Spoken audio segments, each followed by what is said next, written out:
everyone. Real Comic Stacks, knocking out another fireside chat with Star Wars Age of the Republic, Obi-Wan Kenobi, #1. So, this, Jody Hauser, who doesn't do a bad job here. I'm actually really impressed. It's a good little, I believe there's going to be one shot, but what you have here, it starts at the temple in a flashback scene of Obi-Wan Kenobi, and just a discussion how meditation is about more than forging a deeper connection to the Force. It's about gaining understanding of ourselves and learning how to, obtaining greater control of your emotions. From there, you go to Obi-Wan Kenobi now, and he's sitting beside young Anakin, who is stacking rocks, upside down pyramid style. And this is really, it gets into some of the angst that Obi-Wan feels, how he feels unprepared, how he thought that when he finally received a Padawan, which he didn't expect to receive one so early, that he would have his master, Qui-Gon Jinn, to lean on. He would have him there to discuss with him and have that mentor that he could bring problems to, and he doesn't have that. Now, while they're sitting in there, they're interrupted, and they believe a Jedi holocron on a mid-rim world, and he's being summoned to go and it's being discovered by these archaeologists. They're basically needing them to go confirm it and help protect it. We also find out down here at the bottom that Anakin he's frustrated because he's going through training with all the little kids, and he knows he's already so far ahead of them that he's basically bored. And Obi-Wan is basically sticking to the letter of the law here, that look, the student doesn't determine the training.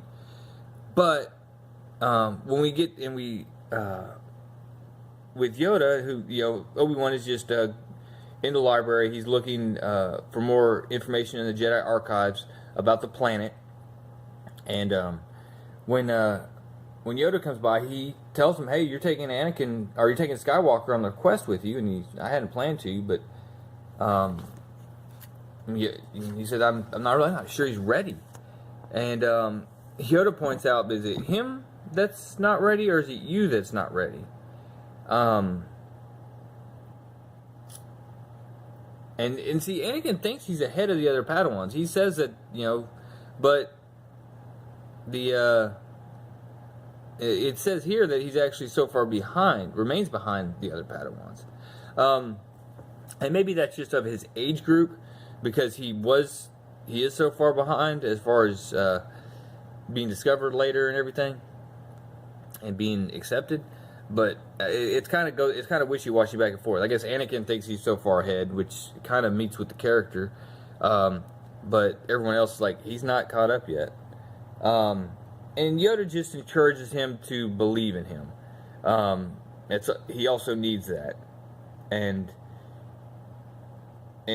Obi-Wan's kind of surprised that he has this much support from him. But they take off. And heading through space, Anakin,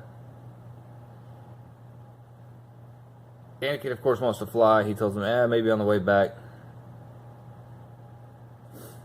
Anakin asks a question here. I was wondering, what was your life before you went to live with the Jedi? And Obi-Wan has to kind of play it straight here. I don't really remember. I left my homeworld. I was identified early as a Force sensitive, and Anakin kind of just, can't relate. You were always a Jedi then. Well, he starts to say, I still went through the same training, and I know, but in Anakin's, I know, but, and you always knew your path. You were meant to be a Jedi. You were never a slave or anything like that. And And this is where some real animosity kind of is building up. And, you know, Qui-Gon Jinn chose you to be his student. And Anakin stands up and says, yeah, but he died. And you got stuck with me. And storms off.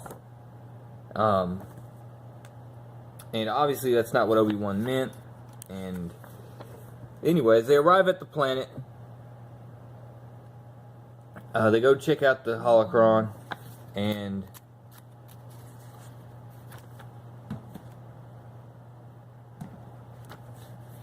let's see.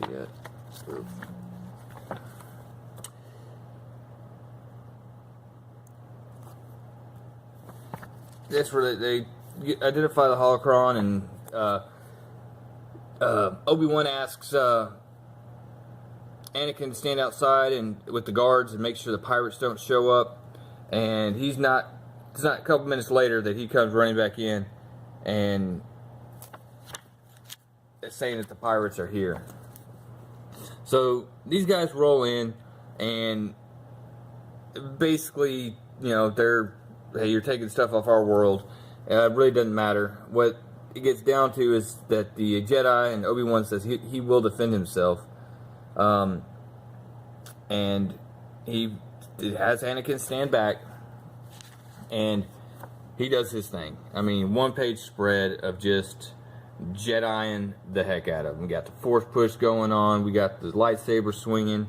He's bashing some heads together down here, and in all of that, he's not guarding Anakin, who ends up with a blade to his neck. And that stops Obi-Wan in his tracks. And it's all fine because Anakin can take care of himself as he closes his eyes, raises the rocks in the back, and bashes this guy in the head with some. I wish he would have gotten a couple bigger ones. But after that,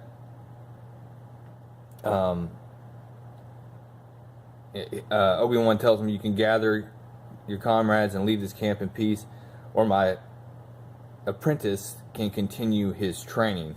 And he's got the rocks floating around him. And later on, he's actually telling him, hey, you handled yourself admirably. Because he apologized at the end of the last page at the very bottom. And he's telling him, look, you have nothing to be sorry for. He says, I froze up. I let myself get caught. And he's convinced that, I thought I was ready, but I wasn't. And Obi-Wan has to admit that, look, you were ready.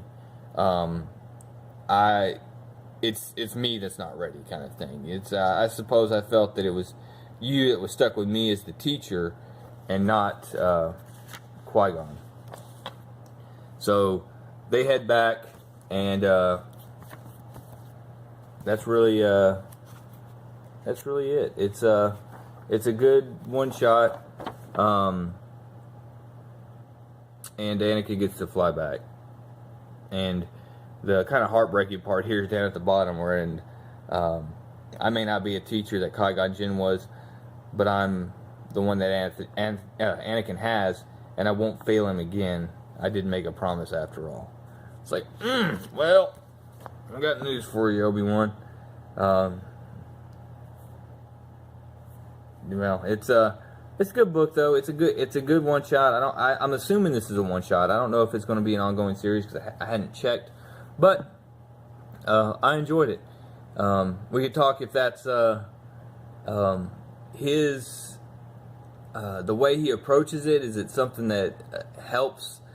Obi-Wan's kind of soft. He kind of puts up with a lot from Anakin, and maybe stuff that should have been brought up to the council prior to him becoming or switching over and becoming Darth Vader. There were a ton of telltale signs, but is it stuff that Obi-Wan should have brought up? And did he end up? How much of the failure can actually be placed on Obi-Wan Kenobi? Which Obi-Wan is one of my favorite characters. I mean, hands down, definitely in the prequels, and the overall story of Star Wars. I mean, love Obi-Wan Kenobi, but you got to ask those questions, right? So that's all I got on this, guys. I hope you guys Hope you guys enjoyed. Make sure you leave a like, guys. It really helps me out in the crazy YouTube analytics, especially being a small channel and trying to get started. My goal for the month is trying to get 200 subscribers. That is a big goal for me, but we'll see how it goes. I appreciate everyone sharing this video, and I appreciate you guys taking the time to watch it. And with that, Real Comic Stacks out.